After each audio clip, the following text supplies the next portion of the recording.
Hello, I'm Aquanetta Warren, Mayor of Fontana, and I'm here to invite you to a great event happening in our great city. We are putting on the first inaugural IEWIM. What does that stand for? Inland Empire Women in Manufacturing. So many think that those jobs are not available for women, and that's not true. We've got great women CEOs speaking. We're going to have different booths to tell you about how those jobs work. This is an opportunity if you're looking for that great career where they'll train you in most cases, where you can actually have an opportunity. We are doing this so that we can fulfill the over 600,000 jobs available throughout the United States in manufacturing. How do you get in here? It's free.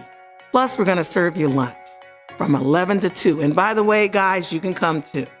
But our focus is women in manufacturing. Who would have ever thought?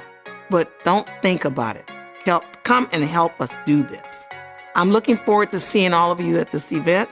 If you look at the bottom, you'll see the website, but it is iewim.com. That's this Friday, May 11th. And this conversation does not stop after Friday. We're going to continue to focus on these jobs that are available and make sure all of you know about them. And also, all you students out there, we're giving out 12 scholarships. You need to go on the website, connect, so we can tell you how you can get those scholarships. Looking forward to seeing you there.